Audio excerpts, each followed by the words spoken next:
તો નમસ્કાર ખેડૂત મિત્રો, સ્વાગત છે તમારું બધાનું ફરી એક નવા વિડીયોમાં। આજે કમેન્ટો આવી હતી, એનો જવાબ દેવા માટે આપણે હાજર છીએ। કમેન્ટો કરતા રહેજો। વિડીયો ગમે કે ના ગમે તો એ કમેન્ટો જરૂરથી કરજો, અને પ્રશ્ન હોય એ તમ તારે પૂછજો। આપણી કોઈ ના નથી, જવાબ દીધા જેવો હોય છે, મને જેવી તેવી ખબર હશે એ વસ્તુનો હું જવાબ આપીશ। અને આજે 2-3 કમેન્ટો આવી ગઈ છે કે ભાઈ તમારું જીરું કેટલા દિવસનું થયું છે, તો જવાબ દઈ દઉં તમને। આપણું જીરું થયું છે 35 થી 40 દિવસની આજુબાજુમાં। એટલે આમાં કેવું હોય, જમીનમાં બધાને ફરક હોય છે। એટલે આમ ગણો ને તો અમારી જમીન છે ગેહવો, એટલે ગેહવામાં કાળી જમીન જેટલો વિકાસ ના થાય, પણ છતાંય તમને હું છોડ બતાવી દઉં, અંદાજ આવે તો, કારણ કે મોબાઈલમાં એટલું બધું દેખાય નહીં, એટલે હું તમને અંદાજ તમે તમારી રીતે થોડોક કાઢી લેજો કે આવડું હોવું જોઈએ કે ના હોવું જોઈએ। અને કમેન્ટ જરૂરથી કરજો કે 35 થી 40 દિવસનું જીરું આટલું હોય કે ના હોય, કારણ કે આપણું બધું વકલનું છે। એટલા માટે હું તમને અલગ અલગ નહીં બતાવું, જે 35 થી 40 દિવસનું થયું ને એટલું બતાવું, અને બીજું પછી બતાવું પહેલી બાજુનું, બરાબર? એટલે થોડો ફેર હશે, કારણ કે જેમ હમું કર્યું છે એમ વાયું છે। અમુકમાં 2 દિવસનો ફેર, અમુકમાં 3 દિવસનો, અમુકમાં 4 દિવસનો, અમુકમાં અઠવાડિયાનો ફેર છે, અમુકમાં 10 દીનો ફેર છે। એટલે આ તમને અત્યારે બતાવી દો, આ 35 થી 40 દિવસની આજુબાજુમાં છે જીરું। અને આમાં આપણે ટોટલ 3 છંટકાવ કરી નાખ્યા છે દવાના। પહેલી વખત જે મોનોકોટોનો માર્યો, બીજી વખત માર્યો એ આપણે ઓલી 1200 વાળી જે છેતરી ગઈ એ દવા, અને એ પછી અત્યારે માર્યો આજ। એટલે આમ ગણો તો કાલથી શરૂઆત કરી દીધી, પણ ટાઢા પોરે છાંટતો હતો જે દવાના નિયમ પ્રમાણે। અને હવે બતાવી દઉં તમને જીરું કે આવડા છોડવા છે 35 થી 40 દિવસની આજુબાજુમાં। એટલે તમે તમારી રીતે નક્કી કરી લેજો, કારણ કે આપણી જમીન એટલી બધી ભારે નથી, હલકી છે। એટલે એક નિરીક્ષણ કરી લો તમે કે આવડું હોવું જોઈએ કે ન હોવું જોઈએ, બરાબર? તો ચાલો, ફાઇનલી મિત્રો આ આપણું જીરું છે।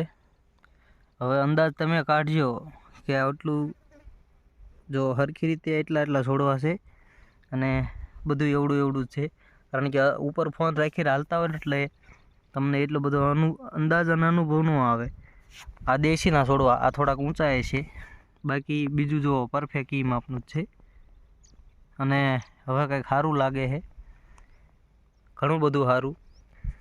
અને એની પાછળની આપણે વાત કરીએ, જો આવડું આ રહ્યું ને, આની કરતાં અઠવાડિયું પાછળ છે, પણ બહુ ઝાઝો ડિફરન્ટ નથી, થોડો ડિફરન્ટ છે। આમાંય તે છોડવા કંઈ એવા હાવ નાનાય નથી, ઘણાય મોટા છે। અઠવાડિયું નહીં, વધારે હોય તોય ના નહીં, કારણ કે મેં એની તારીખ નથી લખેલી, ઓલા જીરુંનું તારીખ લખેલી હતી, એટલે એની મને ખાસ ખબર હતી। જે આ પહેલું આવ્યું ને એનો મારી પાસે ફોટોય પડ્યો હતો, એટલે આની ખબર છે। અને એટલે અધેર રાખી, એટલે જો બહુ ઓલા જેવું દેખાય નહીં કે આમાં જીરું કેવડું છે અને શું નથી, એટલે થોડુંક એમાંય કેવર આવે। તો ચાલો આગળ મળીએ, કારણ કે દવા તો છાંટી દીધી છે મેં। તો ચાલો આગળ શું કામ આગળ કરીએ છીએ જોઈ પછી, અને કંઈ કરશું આડું અવળું તો પાછા ભેગા થઈશું। આ નીંદવાનું હતું એ બધું નીંદી વાળ્યું છે, અને બધું કામ પતાવી દીધું છે। તો ચાલો પછી મળીએ આગળ। એવું થઈ રહેવાયું છે, અને હું આવી ગયો પાછો દવા છાંટવા। તો આ બાજુ છાંટી રહ્યો, હું પેલી બાજુ જવાનું છે। તો ચાલો ફટાફટ એ બાજુ જઈએ, પછી મળીએ હવે હમણાં થોડીક વાર પછી, કેટલી દવા છટાઈ જોઈ લઈએ। દવા છાંટતા એક વસ્તુ યાદ આવી ગઈ, ચાલો બતાવું। અમુકને દવાની સુગંધ સારી હોય ને તો ઊંઘવાનું મન થાય, પણ હકીકતમાં આમ ગણો તો ઊંઘાય નહીં, બહુ હાનિકારક હોય, કેટલું ઝેરીલું હોય તમને બતાવી દઉં। ચાલો એક વખત નજર મારો। આ ઢાંકણું ભર્યું મેં 20 ml। હવે જુઓ તમે આનું જાદુ જુઓ, હરખાઈ જોઈજો નીરખીને।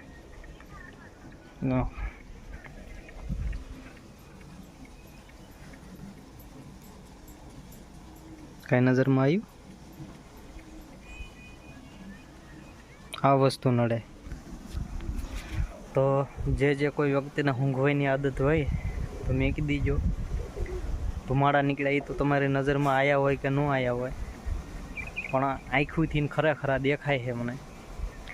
હા, સુગંધ હારી છે, હું એવું નથી કહેતો કે નથી હારી, છાંટતા હોય તે આવે જ તે એવી તો, પણ અમુક દવામાં ધ્યાન રાખવી, કારણ કે 20 ml દવામાં ખાલી પાવડરમાં મિક્સ કરીને નાખી એટલે ધુમાડા નીકળતા. મને હમણાં નજરમાં આવ્યું, પહેલાં નથી મેં નજર એવી કરી, કારણ કે હું પાવડર પહેલાં ઓગાળ નાખતો હતો, અત્યારે પપમાં નાખ્યો તોય ખબર પડે કે આવી રીતે થાય છે. એટલે મારી પાસે થોડોક પાણીનો અવાજ આવે એટલે અવાજ થોડોક ઓછો આવતો હોય છે. તો ચાલો આગળ મળીએ. અને આ એવી નાની વસ્તુનું ખાસ ધ્યાન રાખવું, કારણ કે એ નાકમાં જઈને પછી કયા રોગો થાય ને એના કંઈ નક્કી ન હોય, એટલે આપણે ખાસ ધ્યાન રાખવી. ચાલો આગળ મળીએ. હવે આપણે પેલી બાજુ દવા છાંટવા જઈએ છીએ એ બાજુ, ત્યાં સુધી રાહ જોઈશું. ચાલો. તો ટાઈમ થઈ ગયો છે 4:30 અને મેં આ 2 કેરાનું મુહૂર્ત કાઢ્યું છે. આજ તો નીંદે પાર છે, કારણ કે આ કેદુનું વદાળમાં હાલ્યું જાય. આ સૌથી આગતરું જીરું કોઈ કે જો બગાડ્યું એ છે, આપણું જીરું બગડી ગયું વરસાદના કારણે.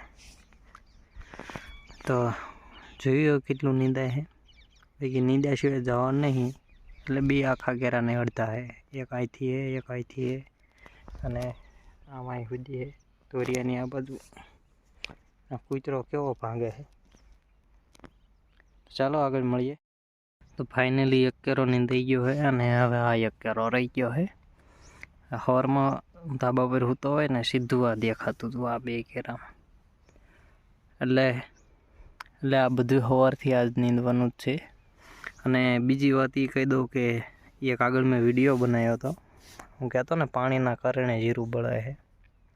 હવે આમાં બીજું છાંટ્યું હતું એટલે બધું વકલનું થઈ ગયું છે. અને હવે એક પણ છોડવો ક્યાંય નજરમાં નથી આવતો જે બળતો હોય એવો, બાકી બધા કેરામાં કમ્પ્લીટ દેખાય છે. આ જીરું આપણું બગડ્યું હતું, પણ ફાઇનલી વાંધો તો નહીં આવે બહુ ઝાઝો. અમુક જગ્યાએ પારવું પડશે, અમુક જગ્યાએ કાંઈ આ કોઈ પારવું ન પડે મોટું થઈ જાય એટલે. પણ જે સૌથી આગળ હતું એ સૌથી પાછળ રહેશે એવું મને દેખાય છે આમાં. બાકી તમારું શું કહેવું છે જરાક કોમેન્ટ કરી દેજો. હા, આમાં તો સવારે નીંદવાનું ચાલુ કરીશ એટલે સાંજ પડશે ત્યાં એટલું પતી જાય છે, કારણ કે આમાં ઝાઝા કેરા નથી, 9 કેરા જેવું છે સારું. ને બહુ એવું ખડે છે નહીં, પારવું છે, પણ લઈ લેવી તો પછી મજા આવે આગળ, એટલે આગળનું જોઈ. ચાલો હજી દી ઘણો છે, કેરો પતાવી દઉં અને પછી મળીએ વિડીયોના એન્ડ કરવા. હાલો આ સાઈડમાં કોને કહો ખબર, વગર દાંતળીએ બધું ખડ ચડાવી દીધું પાળીએ જોઈ લો. હવે દી રહ્યો છે એટલો, અને તમને ખબર તો હશે હવે તમારે રોજના રૂટીન પ્રમાણે હવે જવાનું ન કરીએ ખડ લેવા. તો આજના માટે એટલું જ છે. વિડીયો ગમે તો લાઈક, શેર અને સબસ્ક્રાઈબ કરજો, અને મળીએ એક આવતા નવા વિડીયોમાં. ત્યાં સુધી મારા તરફથી જય માતાજી.